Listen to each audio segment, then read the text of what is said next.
ఆంధ్రాలో నిన్న exit polls release అయ్యాయి. అయితే మెజారిటీ ఎగ్జిట్ పోల్స్ ఖచ్చితంగా తెలుగుదేశం కూటమి అధికారంలోకి వస్తుందని చెప్పాయి.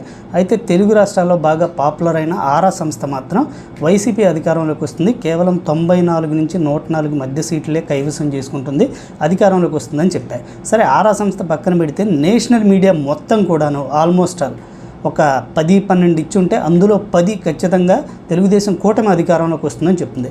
సో వీళ్ళు అంచనా వేయడంలో తప్పులేదు. అయితే ఆ అంచనాలు అలా సాగాయని చూస్తే కనుక వైఎస్ఆర్ కాంగ్రెస్ పార్టీ కేవలం 2 ఎంపీ సీట్లే గెలుస్తుంది, వైఎస్ఆర్ కాంగ్రెస్ పార్టీ 0 ఎంపీ సీట్లకు మాత్రమే పరిమితం అవుతుంది, లేదా వైఎస్ఆర్ కాంగ్రెస్ పార్టీ 2 నుంచి 5 సీట్లు మాత్రమే ఎంపీ సీట్లు గెలుస్తుంది అని అంచనాలు ఇచ్చారు.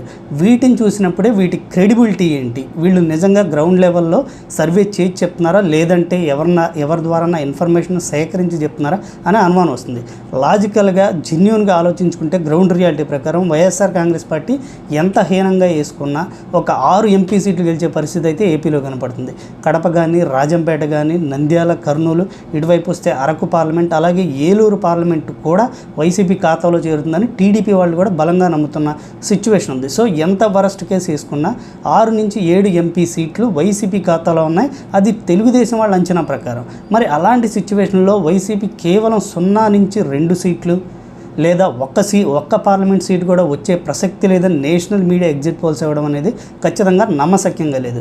అయితే నిన్న ఇచ్చిన ఎగ్జిట్ పోల్స్లో గ్రౌండ్ రియాలిటీకి దగ్గరగా ఏమున్నాయి అని మనం చూస్తే కనుక ఆరా ఇది వైసీపీ గెలుస్తుందని ఇచ్చిందని గ్రౌండ్ రియాలిటీకి దగ్గరగా ఉందని చెప్పట్లేదు. వాళ్ళు ఇచ్చిన నంబర్స్ మాత్రమే గ్రౌండ్ రియాలిటీకి దగ్గరగా ఉన్నాయి. వైసీపీ గెలుస్తుందా లేదా అనేది పక్కన పెడితే గ్రౌండ్ రియాలిటీకి నంబర్స్ చాలా దగ్గరగా ఉన్నాయి. ఎందుకంటే ఏపీలో టైట్ ఫైట్ జరిగింది కాబట్టి వైసీపీ గెలిచిన కేవలం 94 నుంచి 104 సీట్లు మాత్రమే గెలుస్తుందని అంచనా వేశారు.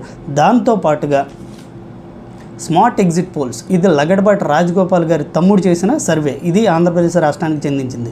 వీళ్ళు కూడా తెలుగుదేశం పార్టీ 93 సీట్లతో అధికారంలోకి వస్తుంది, ±8 సీట్లు పెరిగే అవకాశం ఉందని వీళ్ళు అంచనా వేశారు.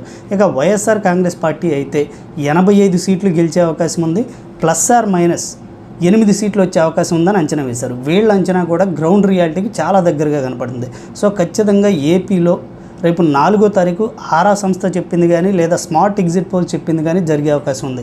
అయితే ఈ 2 చెప్పినవి కూడా ఏ పార్టీ అధికారంలోకి వచ్చినా స్వల్ప మెజారిటీతో మాత్రమే అధికారంలోకి వచ్చే అవకాశం ఉందని 2 చెప్పినాయి. వైసీపీ అధికారంలోకి వస్తుందని ఆరా చెప్పినా, స్మార్ట్ ఎగ్జిట్ పోల్ తెలుగుదేశం కూటమి అధికారంలోకి వస్తుందని చెప్పినా సరే 2 కూడాను స్వల్ప ఓట్ల తేడాతో, స్వల్ప సీట్ల తేడాతో, అంటే మ్యాజిక్ ఫిగర్ 88ని క్రాస్ చేసి మ్యాక్సిమం 10-12 సీట్లతోనే ఏదైనా అధికారంలోకి వస్తుందని చెప్పారు. సో ఈ 2 సర్వేలు మాత్రం గ్రౌండ్ రియాలిటీకి చాలా క్లోజ్గా ఉన్నాయని అంచనా వేయచ్చు మనం.